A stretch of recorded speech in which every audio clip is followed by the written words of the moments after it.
It is my great pleasure to introduce Dean Lisa Anderson to make the opening remarks. Welcome. Welcome and good afternoon. Let me extend a particularly warm welcome to the School of International and Public Affairs, class of 2006.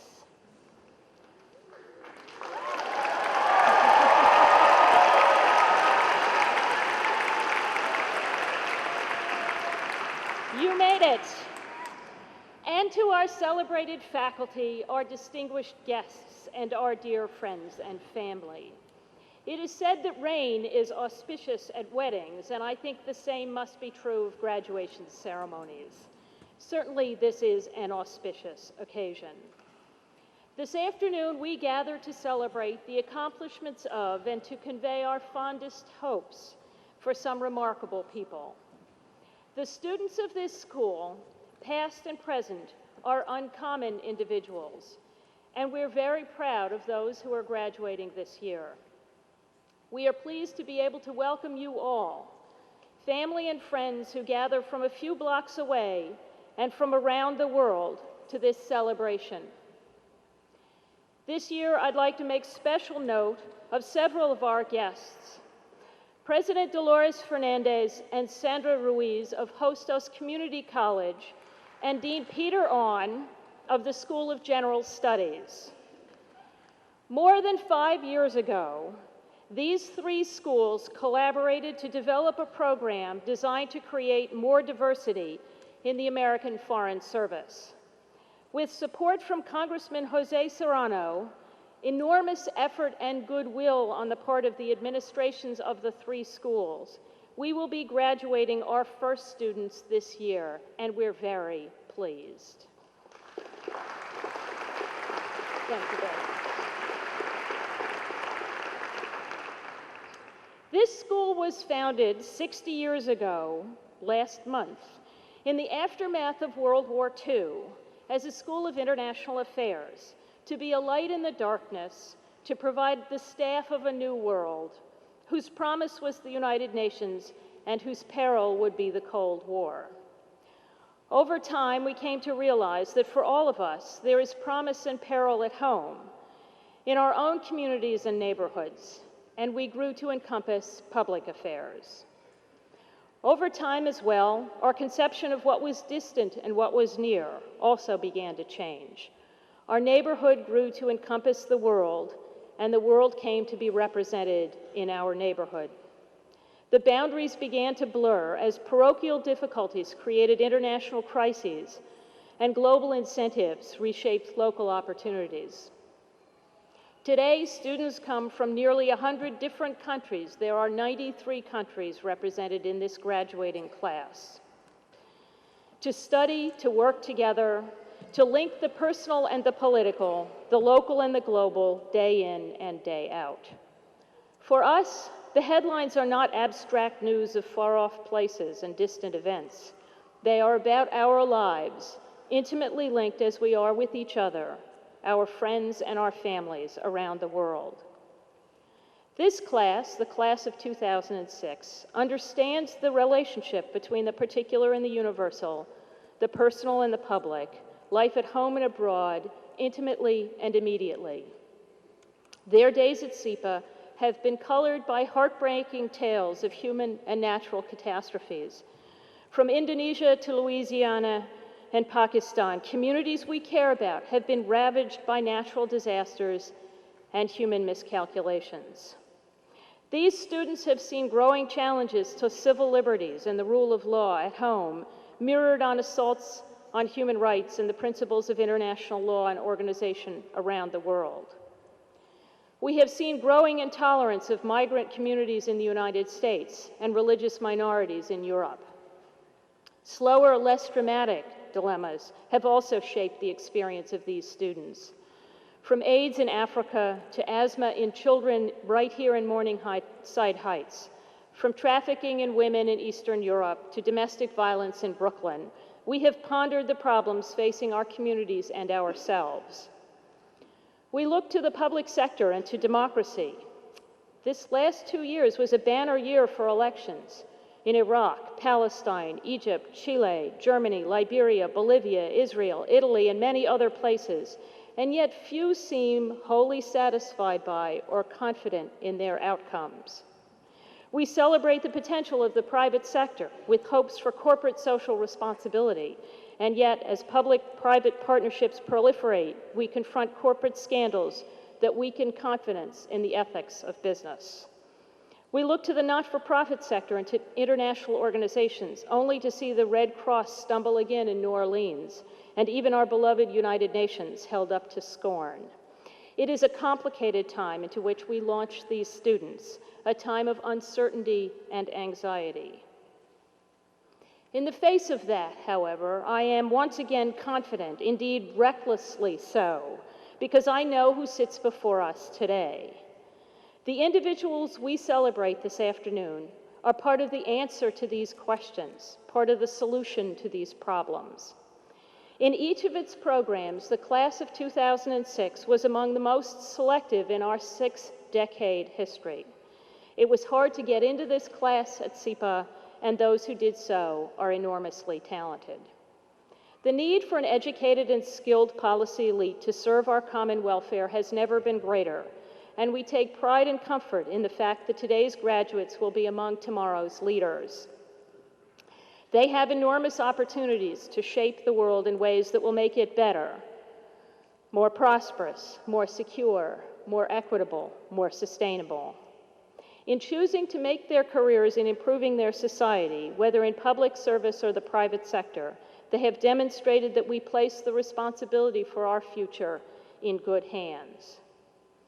We believe that what we provide for our students, in class and beyond, is important in preparing them for the challenges they will face. But before we introduce the people to whom we should give much of the credit for that preparation, the faculty, I want to remind you that we also recognize that there's something distinctive in the temperament of the students who ventured here for which we at SIPA cannot claim all the glory. These people combine a high tolerance for risk, an ability to see opportunities where others see only challenges, with a commitment to serve a social good, to make the world a better place. That these people have both courage and convictions is something we only celebrate. It is their family and friends who share in the credit for that, just as you share in our pride. Graduates, please thank your families and friends.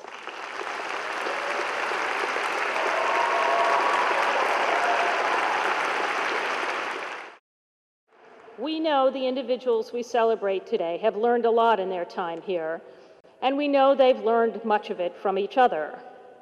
I often tell them that the most valuable people they will have found at SIPA are their classmates, and the network of colleagues those people will represent will last them a lifetime.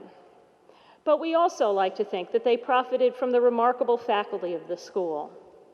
Joining us today are a few of the extraordinary scholars and practitioners who have made it their business to equip our students with the skills, the knowledge, and the confidence that they will need to make their world better.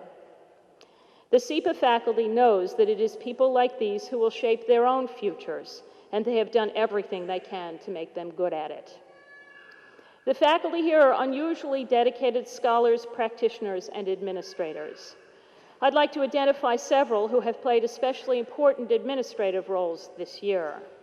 Rodolfo de la Garza served as Deputy Chair of the Department of International and Public Affairs, helping to manage the 60 full-time and 170 part-time faculty who served as instructors this year.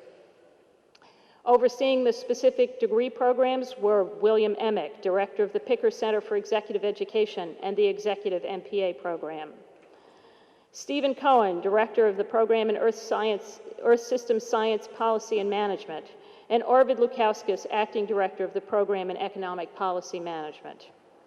Whether they study urban immigration and civic participation in the United States, examine the privatization of social service delivery in New York City, work to improve the management of environmental policymaking, or research the causes of financial crises, these faculty bring an intellectual as well as personal commitment to the responsibilities that they have carried at SIPA, and they do so with grace, humor, and naturally, intelligence. They were aided in their responsibilities by their colleagues and friends on the faculty of the various programs. The MPA program aims to impart policy analysis and management skills to students who will be working in the public service at the national and local level, from Harlem to Hong Kong, Brooklyn to Belarus. The Executive MPA program, housed in the Picker Center for Executive Education, has been a source of special pride since these students and their faculty devoted most of their Saturdays for the last 2 years to acquiring these skills.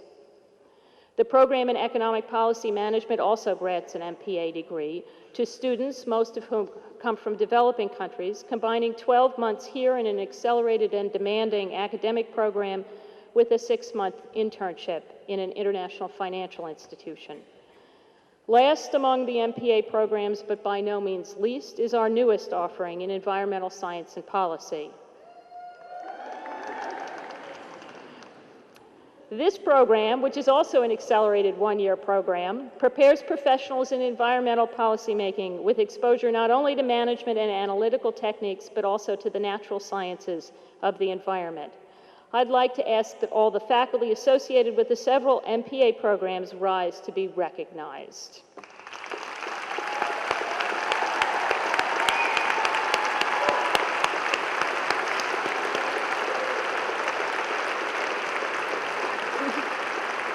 You can stay standing. Our largest single program, with its many concentrations and specializations, is the MIA. Well served by diverse and talented faculty, from the core instructors to the concentration program and institute directors, the MIA program prepares students for careers in international organizations, economic and political development, national militaries, emerging markets, environmental policy, human rights advocacy, trade, finance, news gathering, and myriad other professional pursuits around the world. Among the faculty of the MIA program is the Interregional Council, which represents the regional institutes. Each of these offers a certificate for students who specialize in the study of the corresponding area of the world, drawing together faculty and administrators with expertise covering nearly the entire globe. I would like the faculty of the MIA program to stand to be recognized.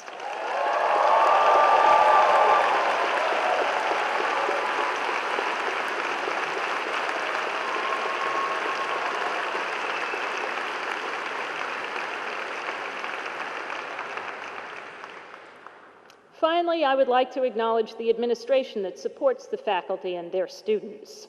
I'd particularly like to thank Associate Dean Sarah Mason, who completes her first year at the helm of the Office of Student Affairs, and Associate Dean Robert Garris, who completes his last year at the head of the Office of Faculty and Curriculum, both of whom performed with equal measures of grace, wit, and, yes, patience. For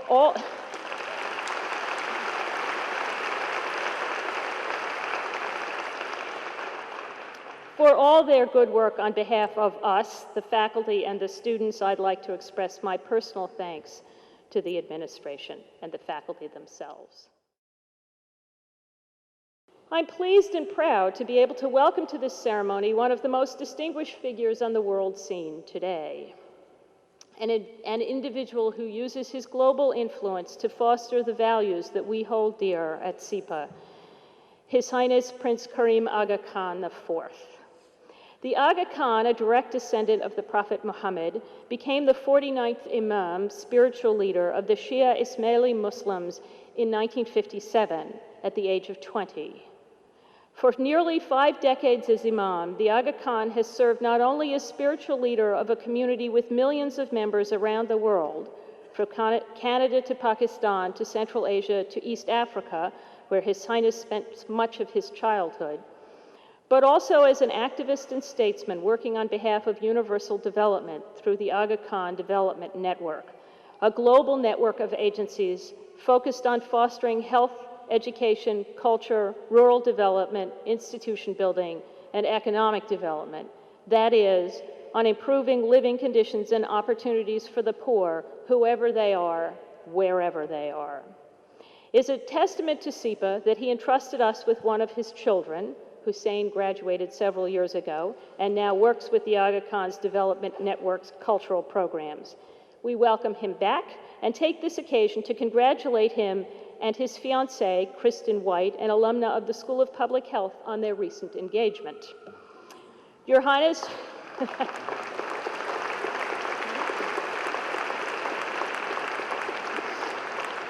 Your Highness, we welcome you here as a proud father, a deeply revered spiritual leader, a widely admired philanthropist, and a tireless advocate for the poor and the disinherited.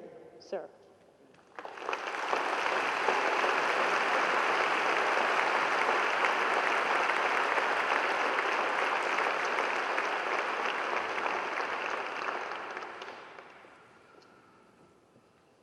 Bismillahir Rahmanir Rahim. Dean Anderson, faculty members, graduating students and parents, distinguished guests, ladies and gentlemen. I am deeply honored to be here and deeply grateful for your invitation. This is a memorable day, both in your personal lives and in the life of this school, and I am pleased to share in it. Thank you, Dean Anderson, for your generous words. They say that a good graduation speaker is someone who can talk in someone else's sleep. I hope we can break that pattern today.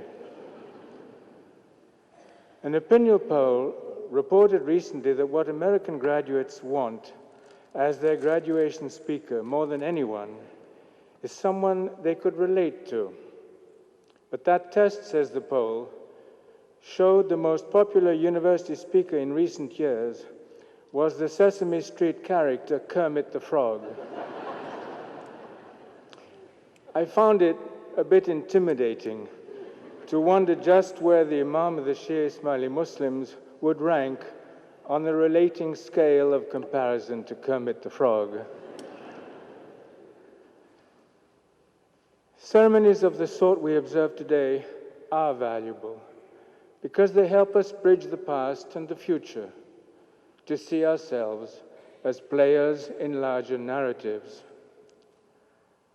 This school's narrative is now 60 years old, embracing the whole of the post-war period. In that time, you have dramatically broadened both the communities you serve and the programs through which you serve them. Your history reflects a continuing conviction that the challenges of our times are fundamentally global ones, calling both for multidisciplinary and multinational responses. Even as SIPA marks its 60th anniversary, I'm approaching an anniversary of my own, the 50th anniversary next year of my role as Imam of the Shia Imami Ismaili Muslims. While I was educated in the West, my perspective over these 50 years has been profoundly shaped by the countries of South and Central Asia, the Middle East, and Africa, where the Ismaili people live and where they are largely concentrated. For 5 decades, that has been my world, my virtually permanent preoccupation. And it is out of that experience that I speak today. For the developing world, the past half-century has been a time of recurring hope and frequent disappointment. Great waves of change have washed over the landscape, from the crumbling of colonial hegemonies in mid-century to the recent collapse of communist empires. But too often, what rushed in to replace the old order were empty hopes. Not only the false allure of state socialism, non-alignment, and single-party rule, but also the false glories of romantic nationalism and narrow tribalism, and the false dawn of runaway individualism. There have been welcome exceptions to this pattern, of course, but too often one step forward has been accompanied by 2 steps back. Hope for the future has often meant hope for survival, not hope for progress. The old order yielded its place, but a new world was not ready to be born. Today, this sense of frustration is compounded both in rich and poor nations by a host of new challenges.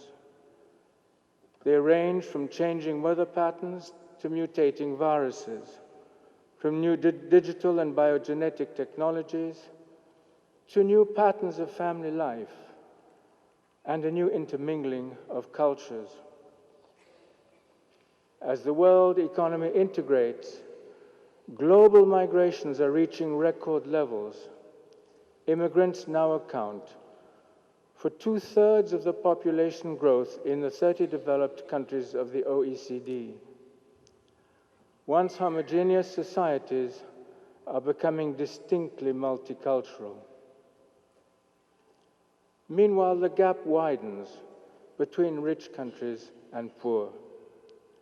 Populations explode and the environment deteriorates. The nation state itself is newly challenged by the influence of non-state forces, including global crime and terrorism. Whenever I sit down with leading thinkers and policymakers, I come away with a haunting question. Why is it, given the scope of our collective learning, unprecedented in human history, that we have such difficulty in controlling these developments? Why is our growing intellectual mastery of the world so often accompanied in practice by a growing sense of drift? My response to that question focuses increasingly on the fact that democratic institutions have not lived up to their potential. In both the developed and the developing world, the promise of democracy has too often been disappointed. For many centuries, enlightened people have argued that democracy was the key to social progress. But today, that contention is in dispute. In countries where I'm directly involved, the 21st century has already experienced at least a half-dozen constitutional crises. The sad fact, hard to swallow and difficult to deny, is that nearly 40% of UN member nations are now categorized not merely as failed states, but as failed democracies. Our central challenge in this new century, as leaders and future leaders of our world, is to renew the democratic promise. The saving grace which democratic systems are most likely to possess, after all, is that they are self-correcting. A system of public accountability still provides the best hope for change without violence. And that virtue alone redeems the entire concept. It explains Churchill's famous view that democracy is the worst form of government except for all others. Our challenge is not to find alternatives to democracy, but to find more and better ways to make democracy work. In responding to that challenge today, I would like to make 4 observations, 4 suggestions for addressing our democratic disappointments and advancing our democratic hopes.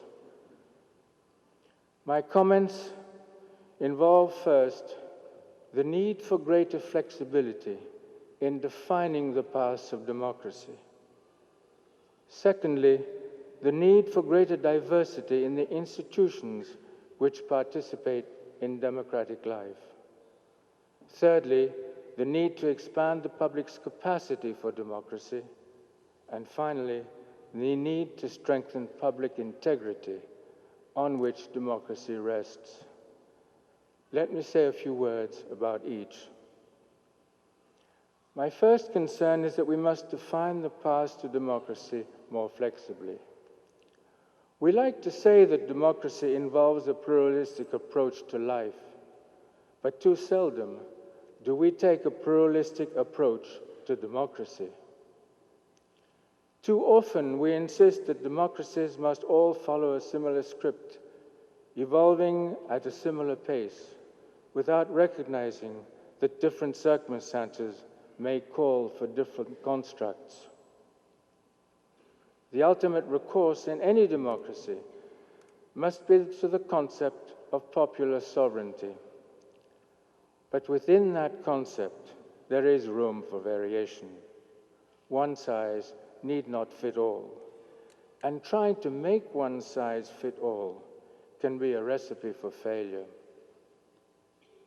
The world's most successful democracies have had widely differing histories, each taking its own shape according to its own timetable.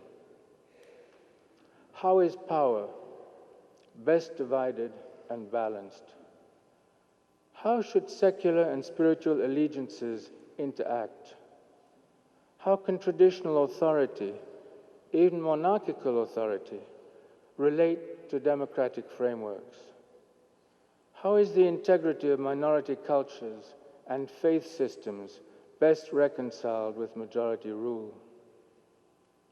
It is simplistic to wish that our democratic destinations should be similar, but that cannot be reached by many paths. The democratic spirit of freedom and flexibility must begin with our definitions of democracy itself.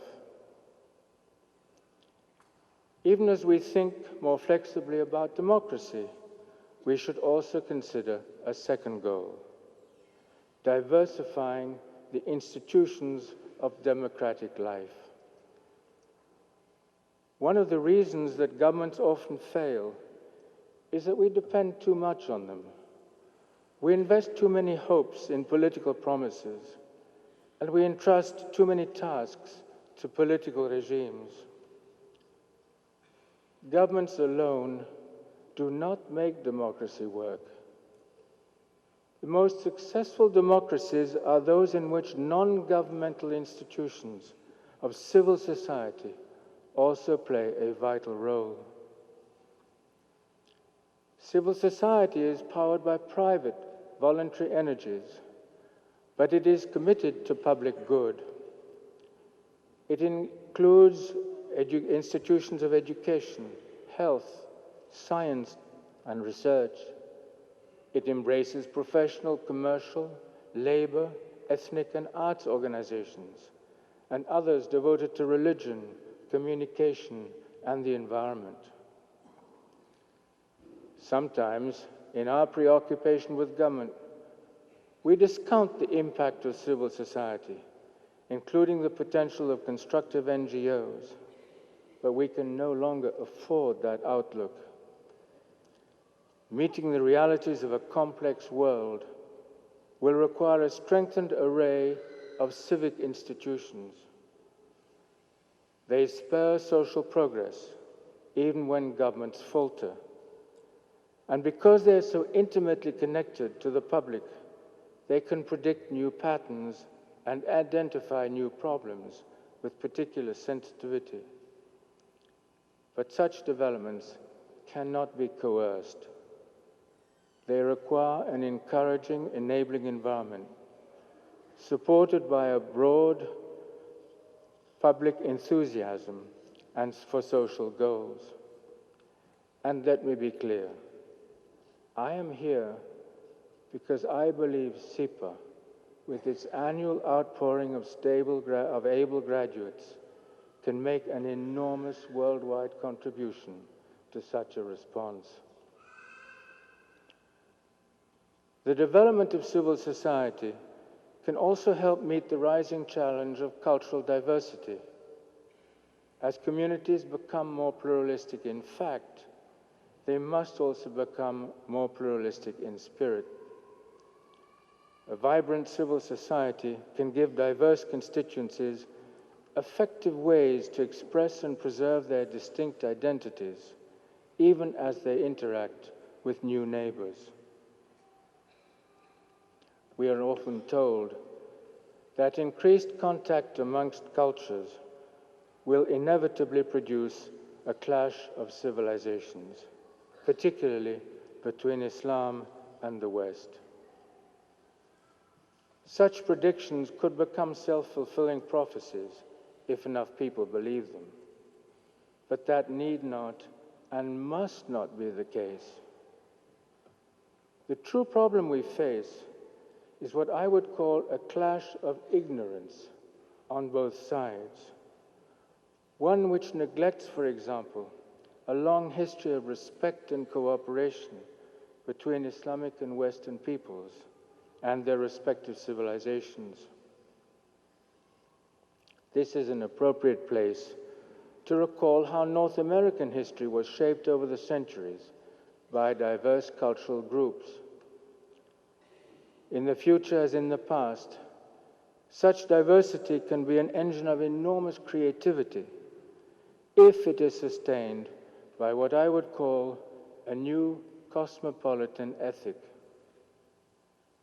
To encourage that progress, the Aga Khan Development Network has recently formed a partnership with the Government of Canada to create a new global center for pluralism in Ottawa.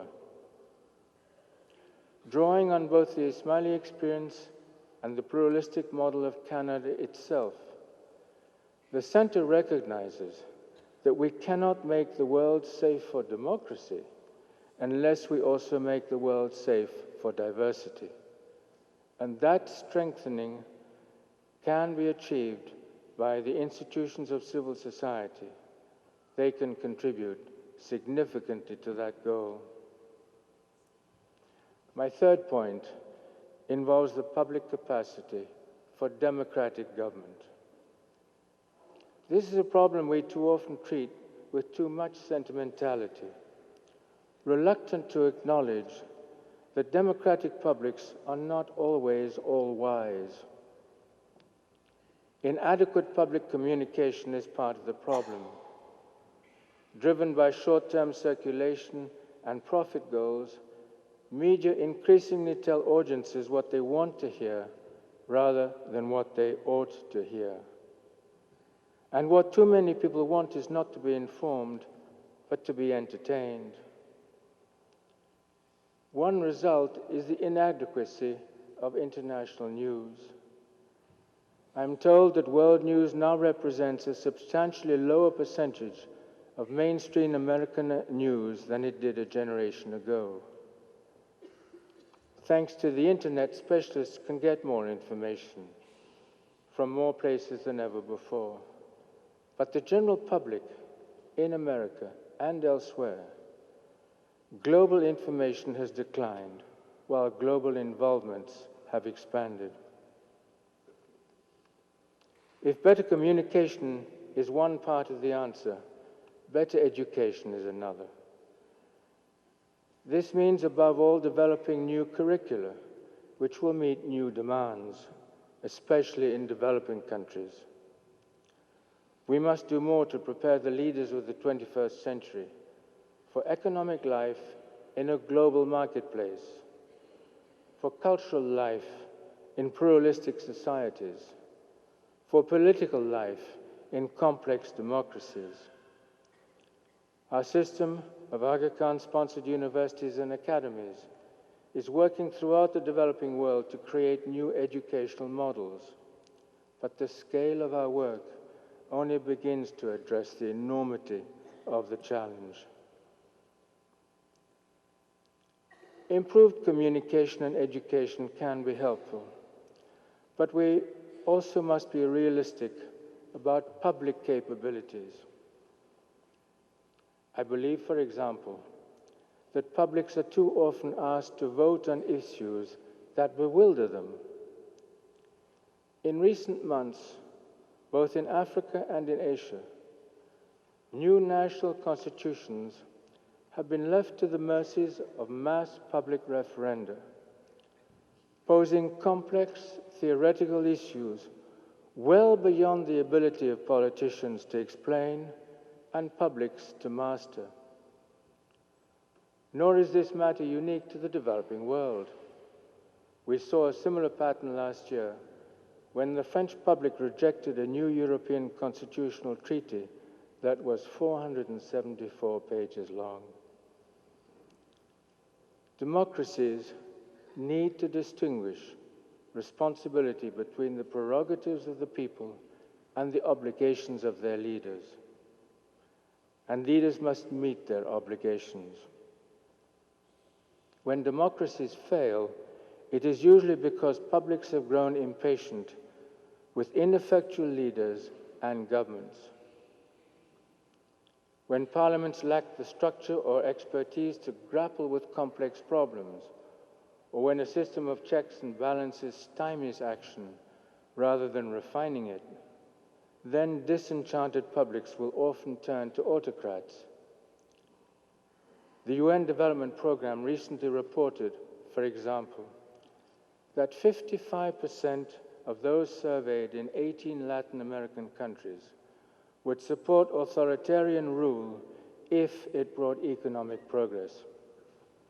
There, in too many cases, progress and democracy have not gone hand in hand.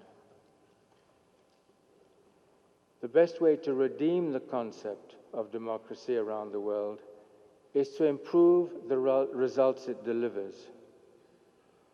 Developed countries, rather than talking so much about democracy on the conceptual level, must do more, much, much more, to help democracy work on a practical level.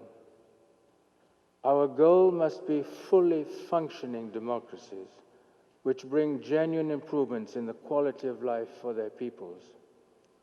We must not force publics to choose between democratic government and competent government. This brings me to my final topic, the need for a sense of greater public integrity. Expanding the number of people who share social power is only half the battle. The critical question is how such power is used. How can we inspire people to reach beyond rampant materialism, self-indulgent individualism, and unprincipled relativism? One answer is to augment our focus on personal prerogatives and individual rights with an expanded concern for personal responsibilities and communal goals. A passion for justice, the quest for equality, a respect for tolerance, a dedication to human dignity. These are universal human values which are broadly shared across divisions of class, race, language, faith, and geography. They constitute what classical philosophers in the East and West alike have described as human virtue, not merely the absence of negative restraints on individual freedom, but also a set of positive responsibilities, moral disciplines, which prevent liberty from turning into license. Historically, one of the most powerful resources for any culture has been the sense that it is heading somewhere, that tomorrow will be better than today, that there is reason to embrace what I would call a narrative of progress. The right of individuals to look for a better quality of life within their own lifespans, and to build toward a better life for their children. These are personal aspirations which must become public values. But a healthy sense of public integrity, in my view, will be difficult to nurture over time without a strong religious underpinning. In the Islamic tradition, the conduct of one's worldly life is inseparably intertwined with the concerns of one's spiritual life. And one cannot talk about integrity without also talking about faith. For Islam, the importance of this intersection is an item of faith. Such a profound melding of worldly concerns and spiritual ideals that one cannot imagine one without the other. The two belong together. They constitute a way of life. From that perspective, I would put high among our priorities, both within and outside the Islamic world, the need to renew our spiritual traditions.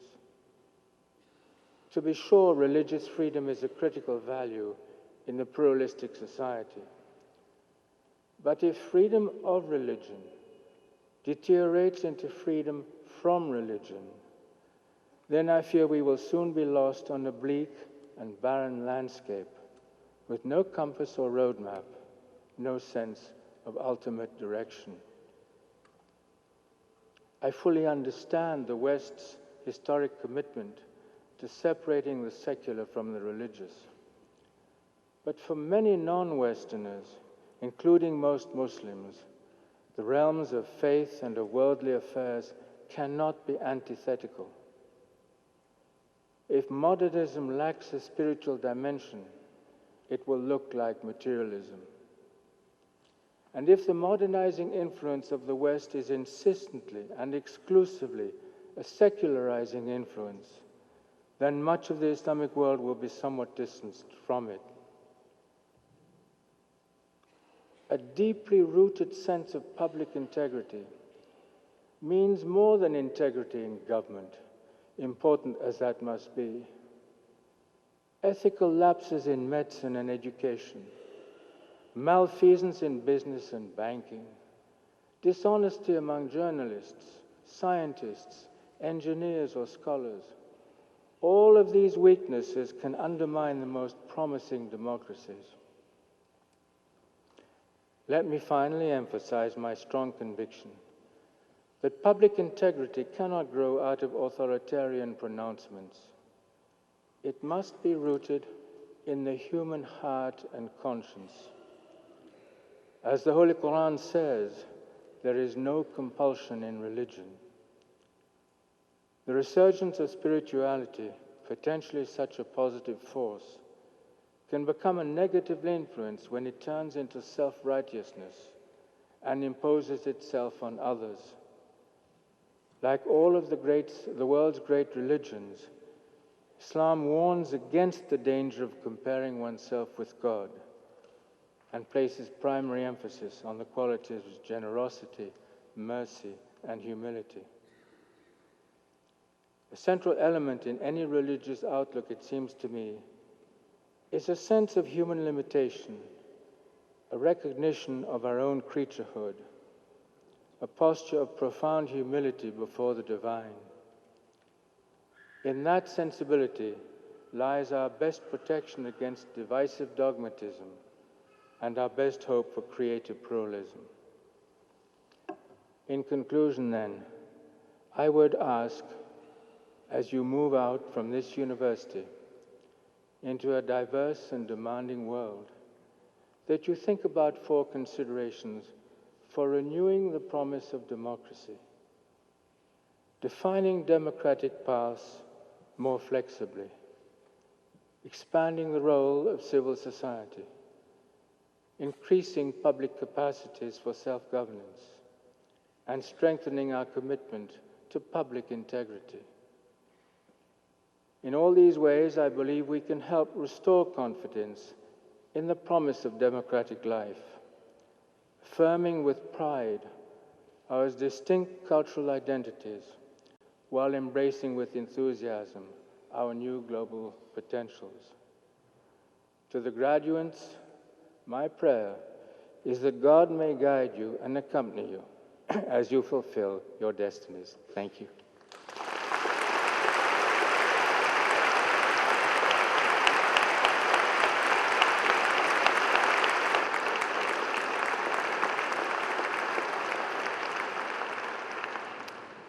Thank you very much. Clearly, you better captured the spirit of the School of International and Public Affairs than would have Kermit the Frog.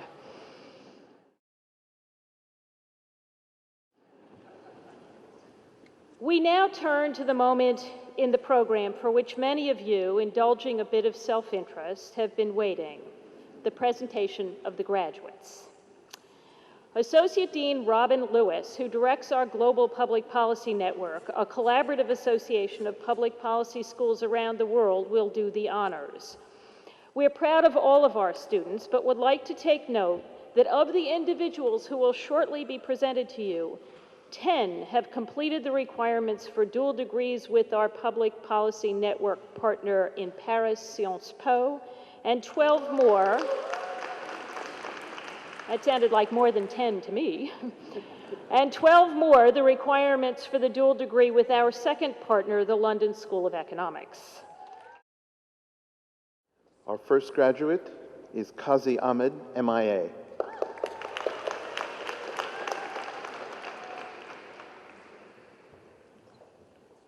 Ingrid Amaya, EMPA.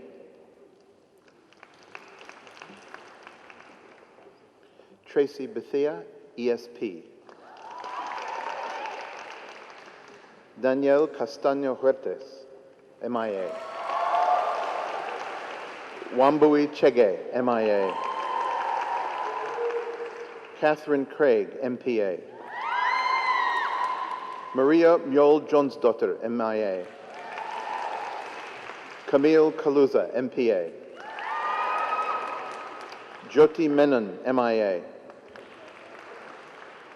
Vincent Morgan, EMPA. John O'Kane IV, ESP. Daniel Olex, MIA. Anton Ornstein, PEPM.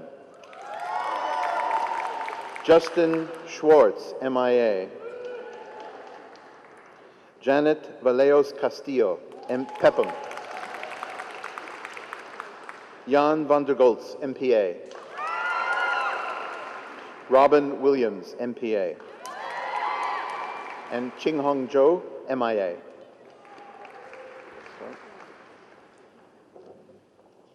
Next, we have the class from the Master of Environmental Science and Policy, and the first is Jennifer Anziano.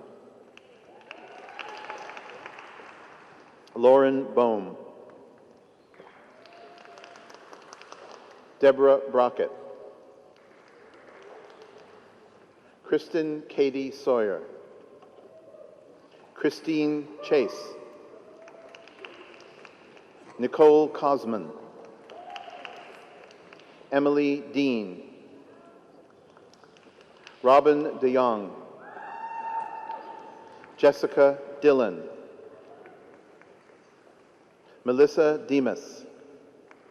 Karma Ekmekji. Lara Ettinson. Anne Figuri. Rachel Garrett. Matthew Gray.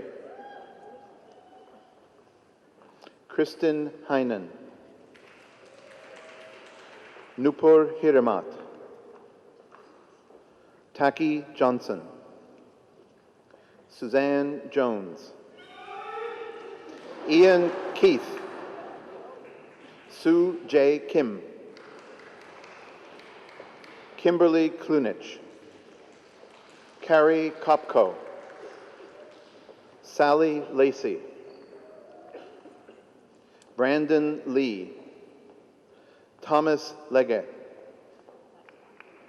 Justin Leos. Melanie Littman. Mario Lopez Alcala. Nicole Lukehart. Nicole Lynch Cruz. Deborah Mandel. Katrina Martinowitz. Eric Melhoff. Sara Moriyama. Jesselyn Ombach. Neil Parry. Namrata Patodia. Arezu Rais Qasem. Karen Riley. Amatullah Rid. Sujanita Sambashivan. Mark Anthony Scorsolini. Bonnie Stamper. Gwyneth Thurwell. Leo Tidd. Lyndon Valencenti. Sheldon Welton. David Westman, Bernice Yale, and Makiko Yamazoe. Please congratulate the ESP class.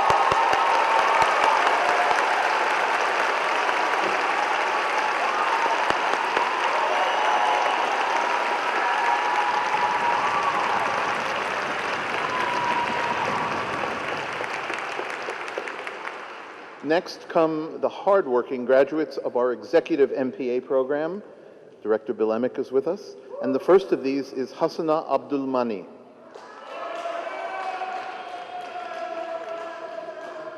Raymond Adkins. Celine Aran. Wilfredo Baez. Bin Chung. Timothy Conlon. Michael Daniels. Christopher Davis. Catherine Dente. Brett Dickstein. Yan Ding. Yushin Du. Tatiana Dwyer. Nell Eckersley. Jorge Farina. Tema Fishbein. Jennifer Fletzani. Stephen Fulop. Sahap Gizlen. David Graham. Richard Hall. Anastasia Holmes. Manne Hui. Todd Adam Jacobson. Virginia Kaplan. Merritt Knox. Habila Maiga. Deborah Marcus. Armen Martirosian. Matthew Milea. Jill Monum. Alessio Muscara. Shane Umen. Hadiza Osuji. Sharon Obayes Medrano. Anumaya Fatate. Oriol Rios. Mirella Softik. Diona Walters. And John Williams, Jr. Congratulate the EMPA class, please.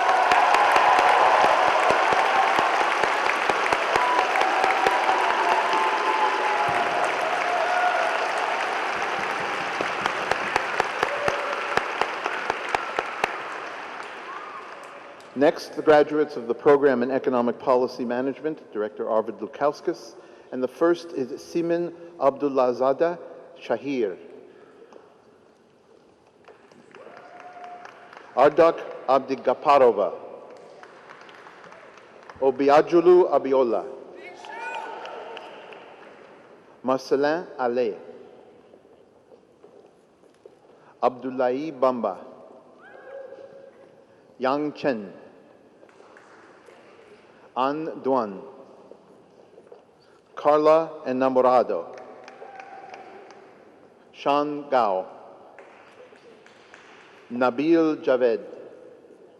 Sonam Laden. Liang Liu. Noshirvan Lomtatidze. Nijat Mamadov. Franco Mendizabal. Soichiro Mitsuno. Arthur Musinguzi. Immaculada Puig Simon. Xiao Xiao Chin. Di Chu. Alberto Rigoni. Dongporn Rodping Sangkaha. Ramiro Ruiz del Castillo. Geraldine Santos. Adama Selu.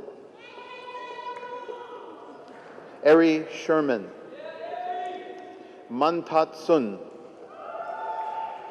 Jieru Yang. Takeshi Yoshida. Walter Zarate Almiron. And Wei Zhang. Please join me in congratulating the Pepin class.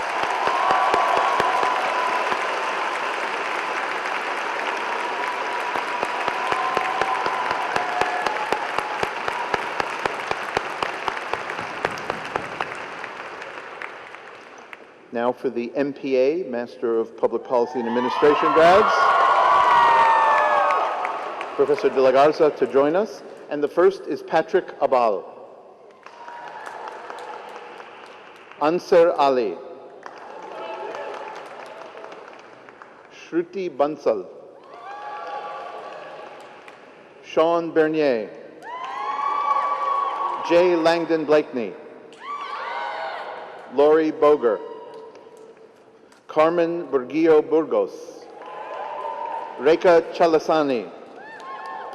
Roger Coma Cunil. Angela Cuesta Velez. Laura Davies. Danielle DeFossi. Valeria De La Rosa. Kwabena Jan. Bernhard Eichenberg. Solrun Engelbertsdotter. Amelia Elise Erwitt. Anna Fuel. Carrie Frame. Nicholas Gonzalez Espinosa. Arne Grafweg. Joan E. Griffith Lee. Florian Grisel. Telez Lenchi Hamzai. Kathy Chiali Han. Ami Hibbard. Tomohiro Ikawa. Saima Ismail. Eric Jacobson. Ellen Johnson. Laura Johnson. Haruko Kame. Anne Kane. Karna Kapoor. Flora Kelmendi. Leah Louise Kilrain. Kelly Kineen.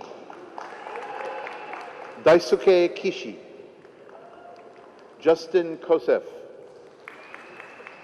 Sudarshana Kundu. Alina Kwok. Jessica LaBarbera. Corinne Letourneau. Alexandra Lima. Julia Lindsay. Kachun Lok. Ramshekar Manchikalapati. Stephanie Martinez. Dara McConnell.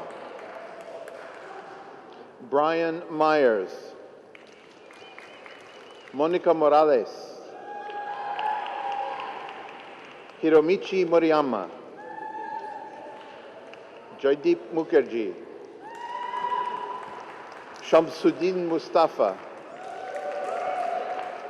Hiromasa Nakano. Meenakshi Nankani. Kohei Noda. Enrique Ortega. Jahan Pantaki. Radha Patel. Marian Ponomarenko. Artit Prasarkul. Vanessa Poo. Tessa Randall. Christopher John Redkai. Anthony Richardson. Esteban Rodarte. Anurag Sinha. Anna Smebi. Sindhu Srinath. Harold Stolper.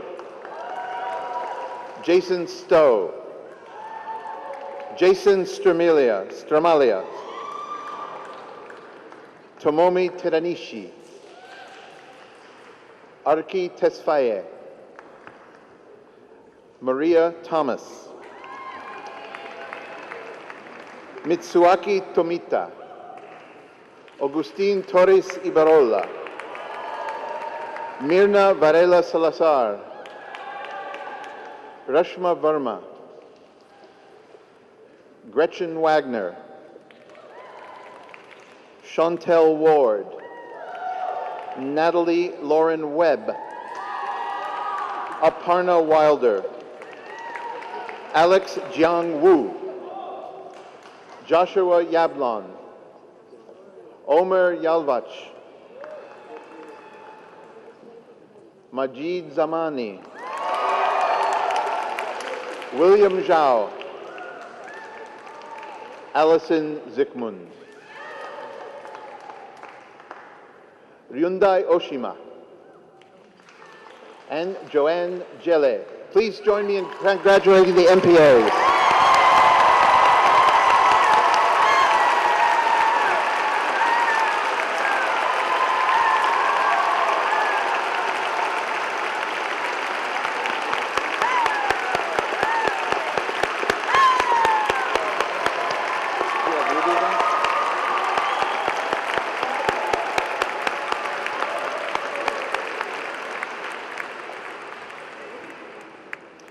Now for the class of the Master of International Affairs class. There are just a few of these, so bear with us.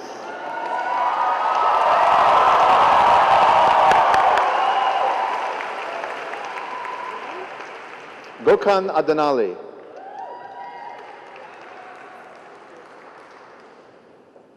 Danielle Adler, Ushani Agalawata, Amy An, Tai An, Tolga Aksu, Erasto Almeida, Tatiana Alves, Kye Yun An, Ella Anil, Noman Ansari, Natalie Applewhite, Maya Otre, Claudia Avila Gomez, Sharif Ayub, Sarah Bashan, Angela Bailey, Jaya Balasubramaniam, Meredith Ball, Moran Banai, Christopher Banks, Leonie Baroness von Klutschner, Veronica Bartosz,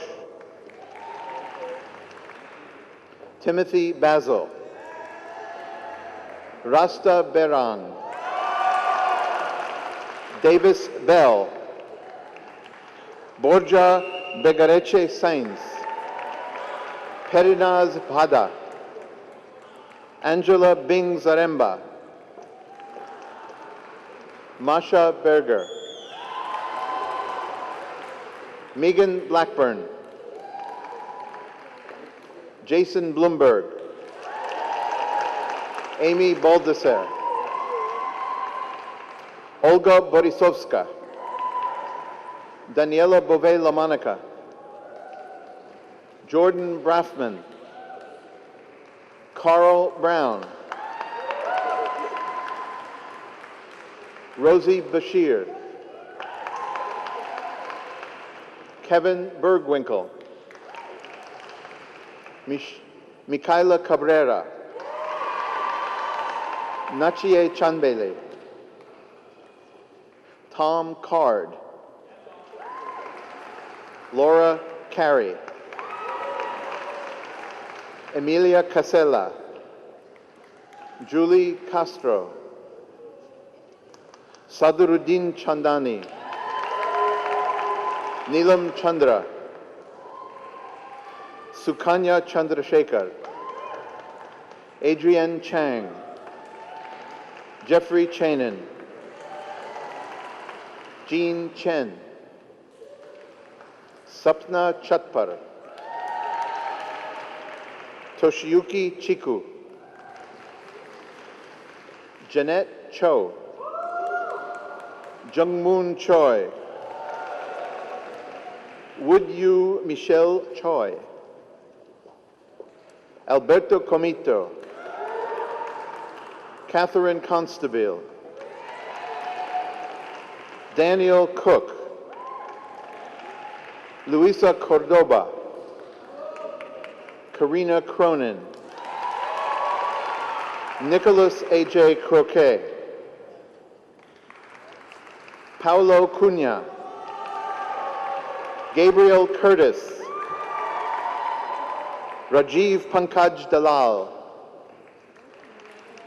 Kenya Dattari, Jesus de Ramon Lassa, Vincent Deluard, Kyun Woo Do, Sarah Dub Savage, Christiana Casey Dove, Cynthia Echevarria, Jan Eckendorf, Camelia Engteg-Habifard, Blake Erickson, Ramon Escobar, Desiree Evans, Victor Fabius, Faika Farzana, Sarah Beth Fascitelli, Carlos Lopez Arenas Fernandez, Miriam Fernando, Enver Fitch, William Foster, Karina Frater, Amy Fredrickson, Robert Frankel, Savka Mississippi Gayek, Gabrielle Galanek, Kali Galanis, Dhruva Ganeshan, Joshua Gartner, Kimberly George, Maya Georgieva, Jennifer Traska Gibson, Thomas Glazer, Christina Theodota Glavas, Jeffrey Griffiths, Tomas Gregera, Lilith Gregorian, Stephen Grin, Oliver Guinness, Yasmin Hanif, Melissa Hannum, Dina Hanna, Nozomi Hashimoto, Julie Hassman, Catherine Haver, Johanna Herman, Rafael Hermoso, Paula Hernandez, Chotui Huang, Jennifer Hoffman, Ludovic Hood, Julia Hook, Matthew Hoover, Sarah Huber, Raphael Hudson, Nathaniel Hurd, Ji Young Christina Huang, Ignacio Inda Arriaga, Jonathan Jacoby, Grover Jones, Sunita Kaimal, Eri Kaneko, Masao Kaneko, Aicha Karasha, Lisa Kars, Lillian Kastner Brill, Kathleen Kaiser,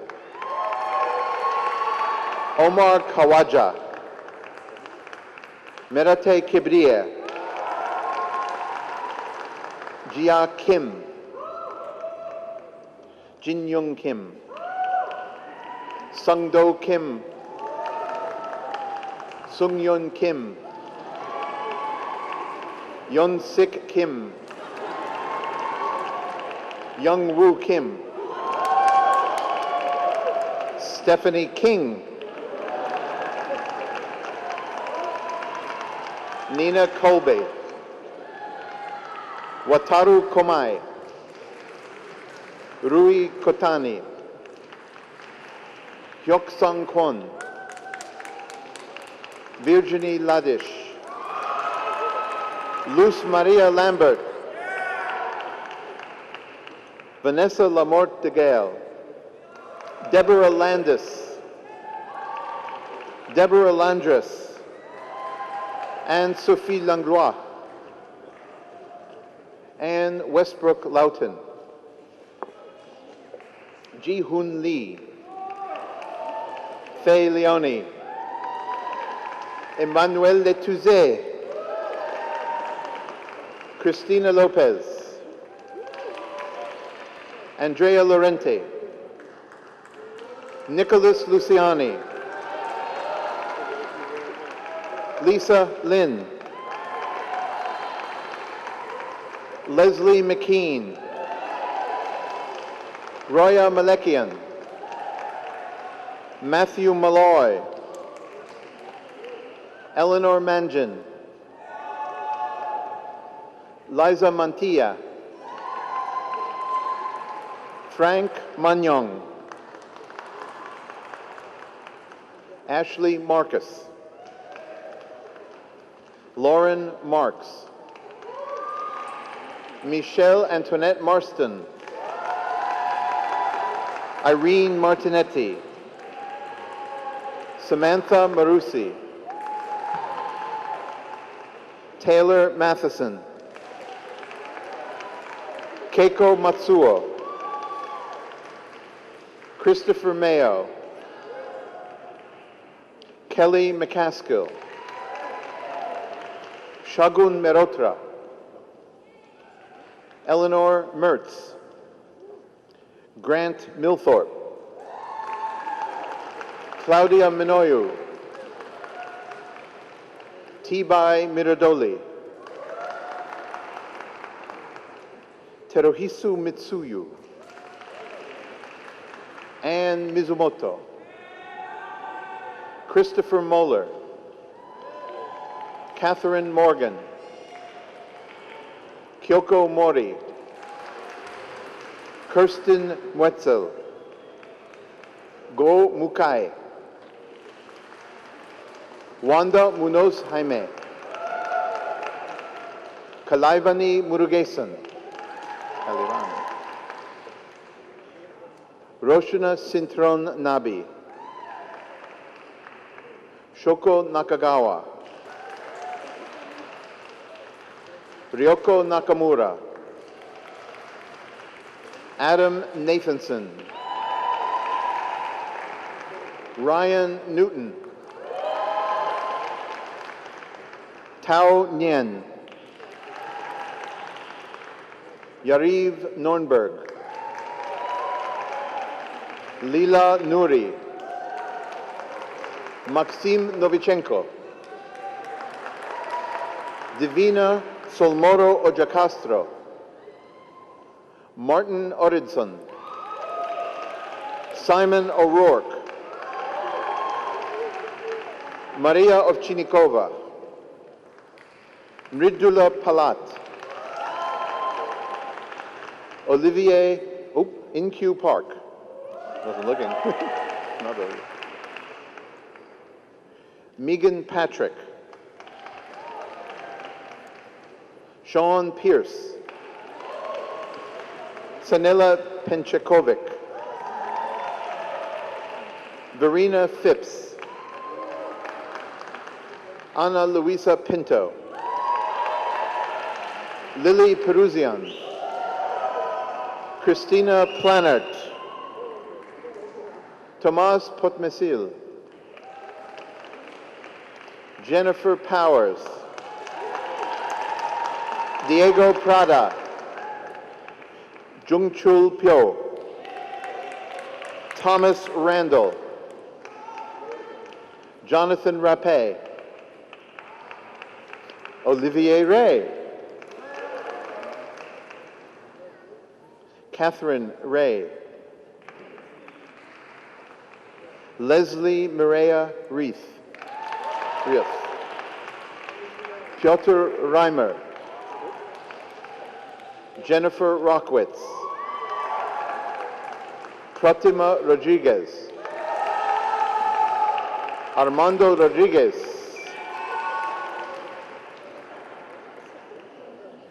Natalia Rodriguez Martin, Carla Ragosin, Catherine Roman, Elizabeth Rosiello, Michael Roston, Alexander Sterling Rowe, Veronica Ruff, Keandra Sampi Sagna, Leslie Santamaria, Amit Sarogi, Audrey Sasson, Nadia Satamurti, Kamerly Schneider, Amy Showman, Taro Sakaguchi, Yasemin Sener, Emily Schaefer, Kajal Shah, Huda Shasha, Danny Shaw and friend, Hitoshi Shigeoka, Kazuhiko Shimizu, Zach Shirley, Anjani Singh, Anupama Singh, Yigit Sipahi, Johanna Slater, Adam Smith, Joseph Sollenberger, Omri Leon Solomon, Rodrigo Sosa, Kirk Spahn, Carrie Staub-Vomaka, Amanda Stokes, Yi Su, Jeremy Suarez, Talant Isakovich Sultanov, Carolyn Sikora, Shinichi Tanaka, Dev Turway, Anna Throne Holst, Elizabeth Barrett Topping, Jaume Tutusos Luque, Onur Uras, Daryl Van Leuven, Lucia Vancura, Maria Elena Varas, Taline Vartan, Marie-Laure Vercambre, Sergio Villamizar, Vincent Villano, Sunita Vyavaharkar, Oliver Weisbein, Catherine Weber, William Wells, Stephanie Wen, Cheryl Wilson, Susan Wofsy, Hoisi Elsie Wong, Tomoko Yasue, Janice Yoon, Akiko Yoshida,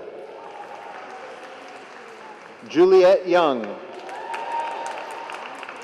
Yundan Nima, And last but not least, my friend Ling Xiao Zhang, MIA.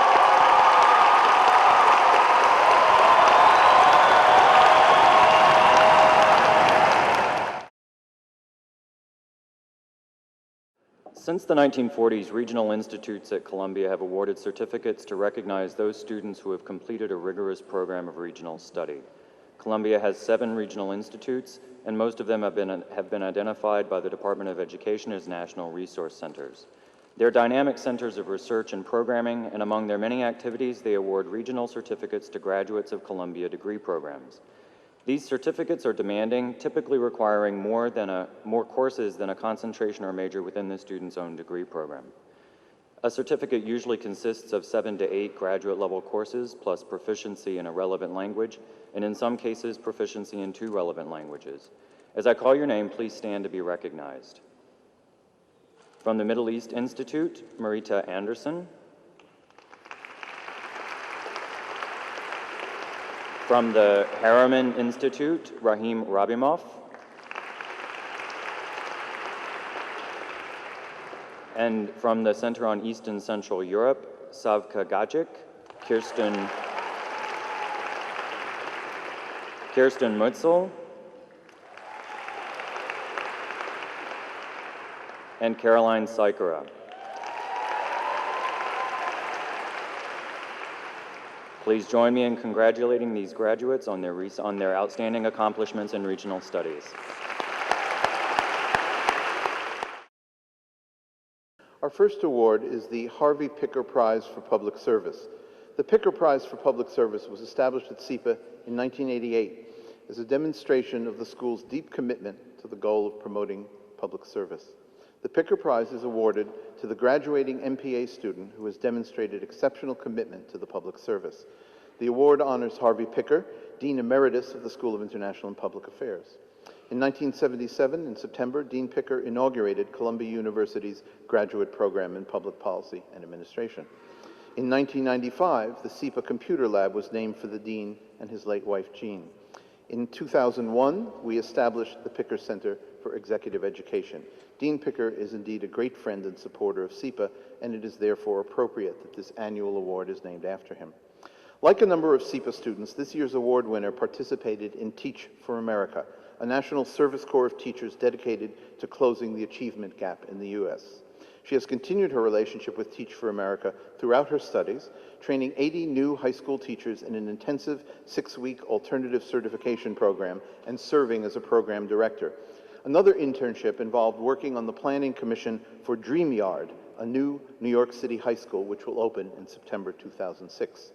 In May of 2006, she was awarded the prestigious Fisher Fellowship. This fellowship provides a year-long intensive training for prospective school leaders through the Knowledge is Power program and Stanford University. After completing the fellowship, she will begin planning for the KIPP Knowledge is Power program high school she is set to open in New York in September of 2008. A stellar example of commitment to public service. This year's winner, and please come up, is Natalie Webb.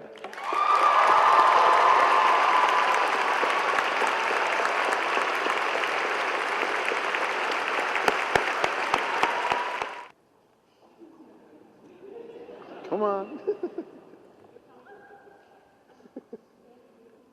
Congratulations.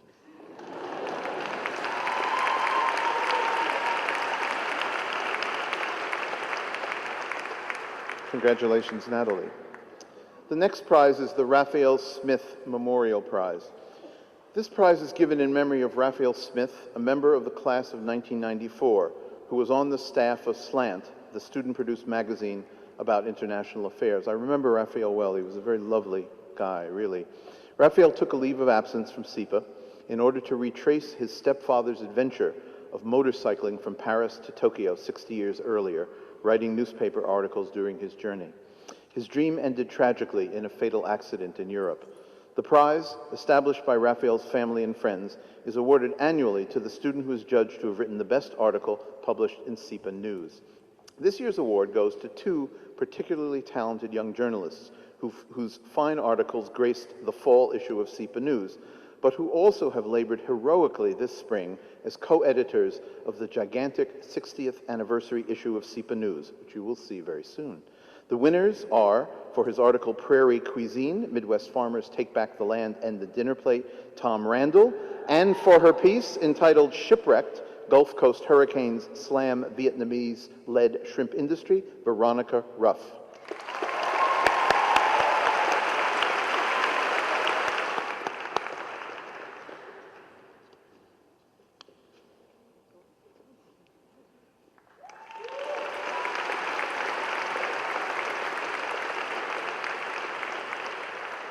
Congratulations, Tom and Veronica. The next award is the Gittleson Award for Human Values in International Affairs. This is an annual award in memory of Moses Leo Gittleson, given by Dr. Susan Aurelia Gittleson, who is here with us today, to a student or students in the School of International and Public Affairs for scholarship relating to human values in international affairs, generally in the form of a paper satisfying a course requirement. This year, there were 2 outstanding papers concerning human values, and it proved impossible to choose between them, so 2 students will share the prize. One is Amy Baldesser, who wrote an excellent paper for Carol Vance and Allie Miller's course on sexuality, health, gender, and human rights. The paper is entitled The Impact of Censoring Adolescents' Access to Sexual and Reproductive Health Information and Education in the United States, Abstinence-Only Education as a Violation of Human Rights Obligations to Youth. And the other student is Ella Anil, who wrote a very original and interesting paper for Allie Miller's class on human rights and humanitarianism called The UN Response to Sexual Exploitation and Abuse Perpetrated by UN Peacekeepers. Ella and Amy, please come up.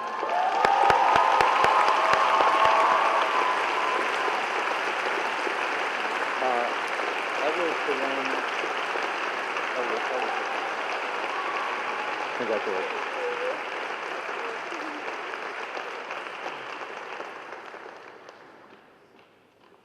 Congratulations to Ella and to Amy.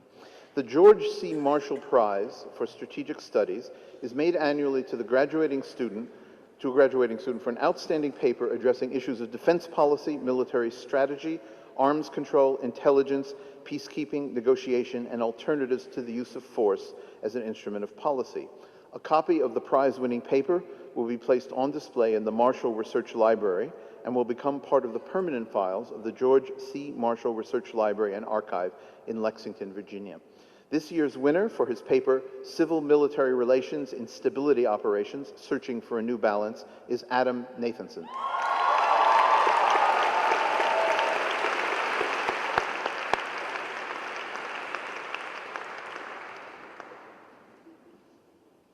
Congratulations, Adam.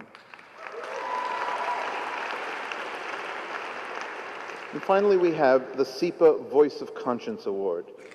This award has its origins in a remarkable graduate of the school, Deirdre Gray, who graduated in 1997, who received the Arthur Ashe Aetna Voice of Conscience Award for her wonderful work promoting, done during her student days at SIPA, promoting racial reconciliation.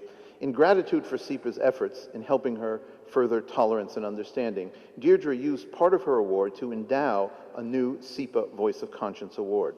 This award is given to the graduating student whose actions best illustrate a meaningful commitment to promoting reconciliation, tolerance, and understanding among different racial and ethnic groups. This year's recipient has a long history of commitment to the field of conflict resolution, a field in which she has worked as a trainer, analyst, and manager. Proficient in several languages, she has done research on traditional justice mechanisms in Burundian refugee camps in Tanzania and has contributed to the understanding of the experience of refugees in Africa and elsewhere. She has spent significant periods of time in East Timor on conflict prevention initiatives and gender programming, and her interest in reconciliation and the role of refugees in peacemaking date back to her undergraduate years. This year's winner is Sunita Vyavaharkar.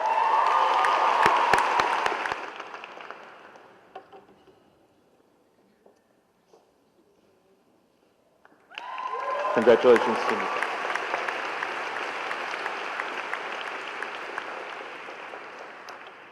Four years ago, we added to our program the recognition of a member of the faculty for exceptional commitment to his or her students. The students were invited to make nominations, and the enthusiasm for the winner this year once again reflects a remarkable degree of consensus in so varied and opinionated a community as ours. Our faculty are well known outside Columbia for their scholarly and professional accomplishments, but our students' primary experience with them is inside the classroom. With the annual Teaching Award, we recognize those members of the faculty whose reputations as instructors match their outstanding accomplishments in other pursuits.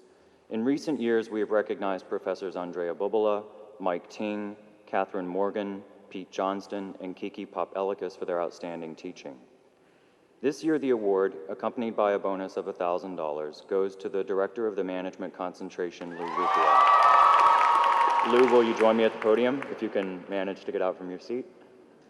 In addition to his work at SIPA, Lou is a partner and senior vice president of Verbatran Associates, an engineering, architecture, and planning firm in New York City. Dr. Riccio has served in a variety of government positions, including Commissioner of New York City's Department of Transportation, a board member of the MTA, and a staff member of the President's Commission on Productivity. He has published extensively and served on the editorial board of the Operations Research Journal. As I mentioned, Dr. Riccio is the director of the Management Concentration, teaches courses on operations management and decision modeling.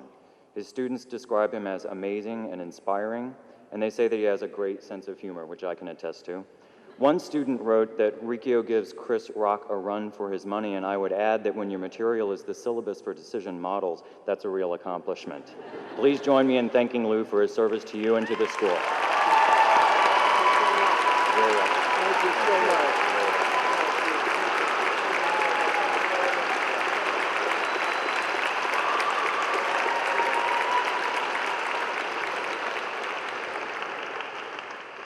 You can tell why he might have won this award. As he was standing here, he said, "This is my Nobel Prize." Every year, I wish I could mention each of the hundreds of students who contributed to our community by name. This year, once again, students exhibited generosity, humor, and tenacity that have served us well. SIPA students have many talents. Not only can they sing and dance, something Follies illustrates each year, but they are visual artists of considerable talent and accomplishment as well, as Emmanuel Letouze's remarkable account of life at SIPA in his ubiquitous cartoons attested.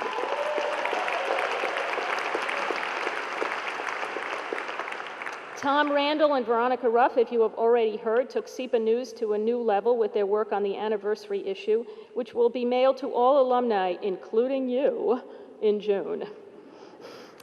Tom Glazer and his Confederates brought us into the modern age with the Morningside Post, our new site for blogs, including now, just last week, audio casts taken from a new weekly radio show on the Columbia student radio station KCR. On the communications front as well, the editors of Communique, Catherine Morgan and Veronica Ruff, are again to be congratulated for not only having given Manu Letouze a forum for his cartoons, but with their other contributors as well, provided a valuable lens on life here at SIPA. And of course, once again, we survived Follies, for which we thank Maria Jonsdottir. We are grateful for the work of Amelia Erwitt and the rest of the class gift committee. The generosity of current students is proving to give a very powerful impetus to alumni support of the school. Christina Glavos and William Zhao served as exemplary representatives on our Committee on Instruction. Kazi Ahmed and Luz Maria Lambert make us proud to be associated with Ostos Community College and General Studies in the Serrano Scholars Program. Most of the credit for the excellence of next year's class will go to Laura Johnson and Kelly Canine, who organized a wonderful open house and orientation programs on our behalf. Neil Parry and J.P. Lius not only won the Journal of International Affairs Andrew Wellington Cordier Prize for an essay on who is responsible for marine debris, but used the prize money to establish a prize for work on the environment, which will be given at next year's graduation. And I'm not finished, worked with the administration to identify more environmentally sound carpeting and window coverings for the International Affairs building. And of course, we are grateful to the students of the Conceptual Foundation's insurgency, many of whom are departing this year, but they should know that even if we do not assign Michel Foucault to all incoming students, they will have nonetheless left a permanent mark on how we think about our curriculum.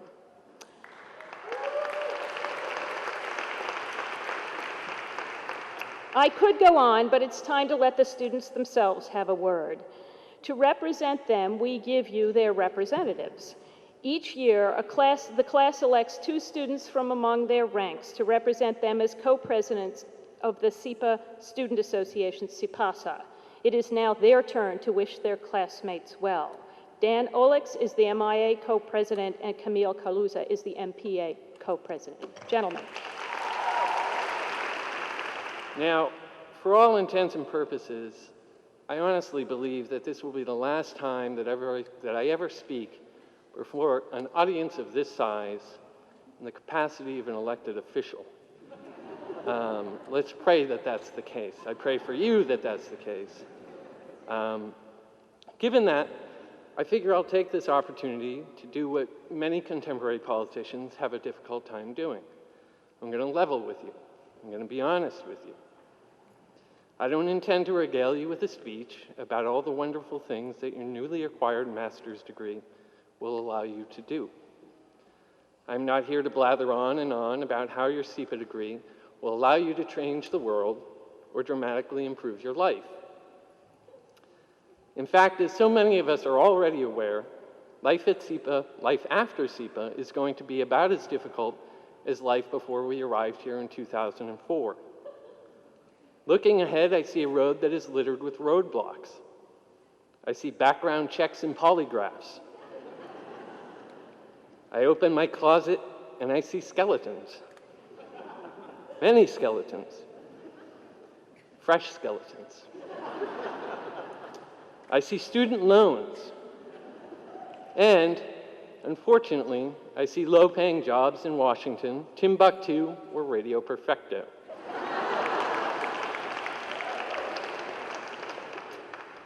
Our SIPA degrees are not silver bullets for these problems. As much as we'd like to think, and as much as some suggest, that our degrees will automatically open doors and deliver to our doorsteps opportunity after opportunity, it would be naive to think that our lives after SIPA will be altogether rosy and absent a myriad of personal and professional challenges.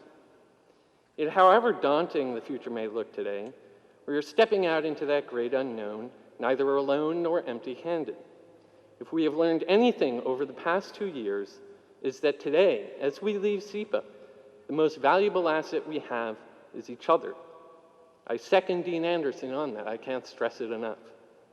I believe it will be the friendships and relationships we have developed over the past 2 years, solidified by stats labs, SIPA socials, or waltzing on the stage after Follies, that will help us overcome whatever challenges we may face in the future.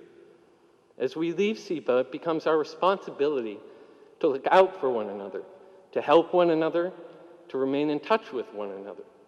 Despite the popular myth that the professional world operates on a merit-based system, I think we are all well aware that what matters most in the job market is who you know.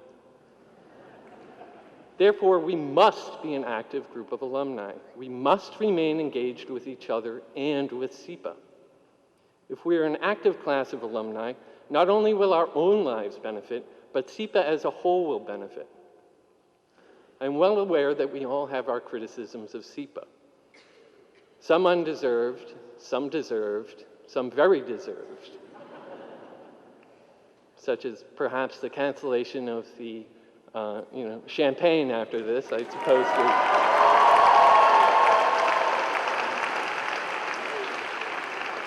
That is very well-deserved criticism.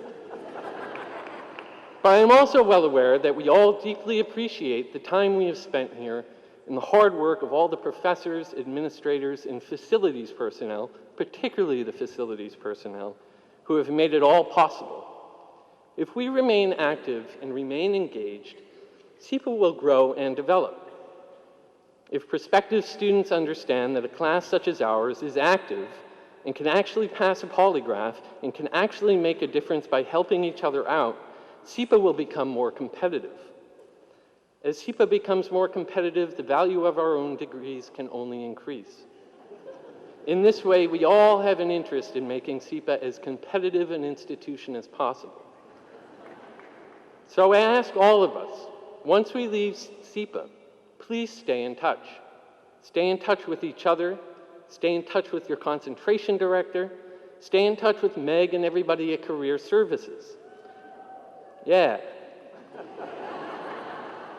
Let us all know where you are and what you're doing.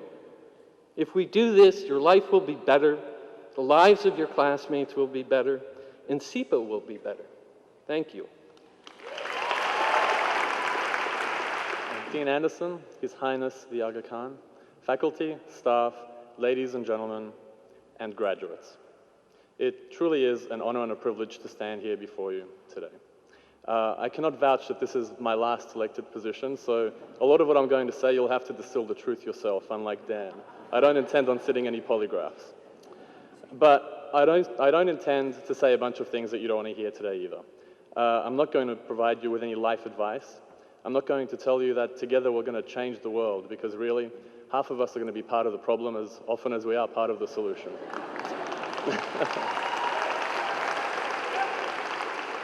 But I will tell you this. From now on, the words recitation, problem set, double-spaced, 30-page essay don't mean anything to us anymore. I'll tell you this.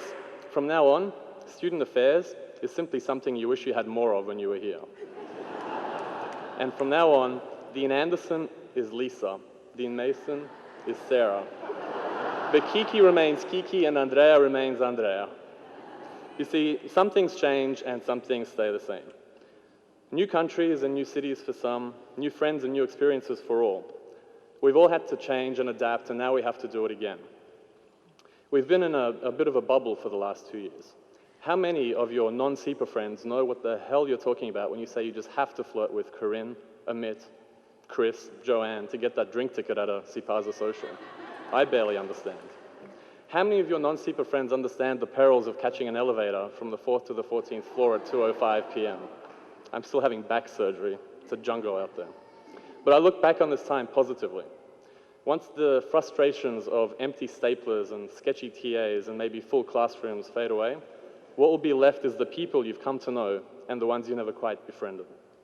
The last 2 years have suspended reality and brought together a huge set of smart, funny, lazy, sleepy, ambitious, aggressive, passive-aggressive, intelligent but unintelligible, the smartest people I've ever met. You just solve for X, stupid, cool and dorky, stressed out, checked out, but always willing to stop and have a chat group of people ever. And there's not much out there that can claim that, but SIPA does this year after year. On Wednesday, we'll show all of Columbia just what we're made of. We're not waving around money like the business schoolers. We're waving the flags of every single one of our home countries, and that actually means something.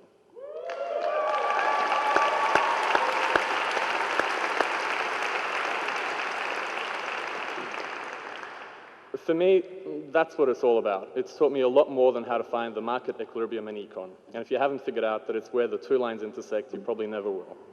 It's taught me how to live in an out-of-control environment. It's taught me how to embrace uncertainty, how to make the most out of strange and difficult situations, and hopefully, it's taught you some things that you weren't expecting as well. When we leave here, some of us will strive for more uncertainty. Some of us will be very happy to be back under control. But regardless if we end up working in local government in New York City, a refugee camp in Darfur, an investment bank in London, or Radio Perfecto, we are now part of a select of very lucky people. Realistically, the SIPA network is not truly worldwide. It's more like a collection of friends, mimicking how we socialize and interact while we're here.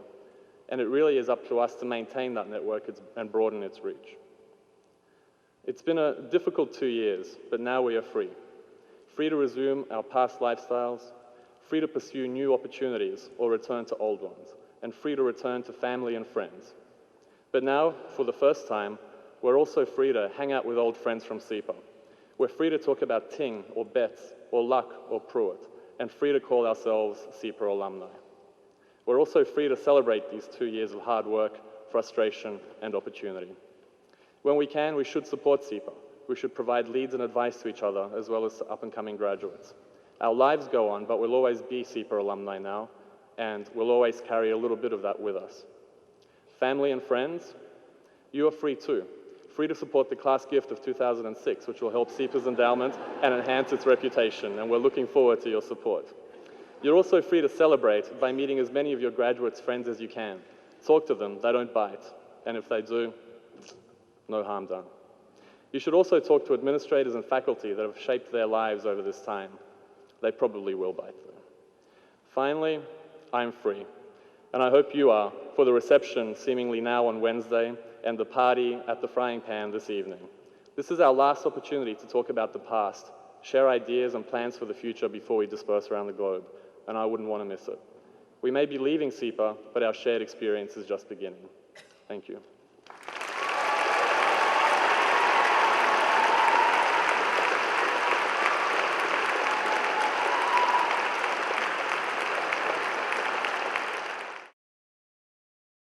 You've seen them all, and you've heard from a couple of them. It's hard to let go of these people. We grow attached to our students, to your friends and your family. I'm sure you're going to want to celebrate with them, and I want to leave you only with a few words before we go off. The kind of words of sentiment and wisdom that you should be expecting on an occasion like this. Over the years, I have commended many virtues to our graduates. I hope that you honor your parents, that you take risks to do what is right, that you push yourselves to accomplish more than you think you can, that you make virtues out of necessities and opportunities out of challenges. I hope you return our favors, redeem our confidence, and make us proud. I hope you're fortunate enough to find satisfaction in your calling, but I hope you are never satisfied. You have heard from the Aga Khan that the paths you have chosen are the paths of the righteous. As he has said elsewhere, and I quote, "The search for justice and security, the struggle for equality of opportunity, the quest for tolerance and harmony, the pursuit of human dignity, these are moral imperatives which we must work and think about on a daily basis." It is well to remember that he called this a search. As he's also said, strive as we might, we will fall short of our ideals. Climb as we might, there will still be unexplored and mysterious peaks above us. I hope you remember that. I hope you will be accepting without being complacent. I hope you will be both tolerant of what is and impatient for what might be better. Both Dan Olix and columnist Vincent Villano had it right in their valedictory messages to you. Never be satisfied. I hope your lives are truly deeply satisfying, but I hope at the same time that you are never truly satisfied. Congratulations.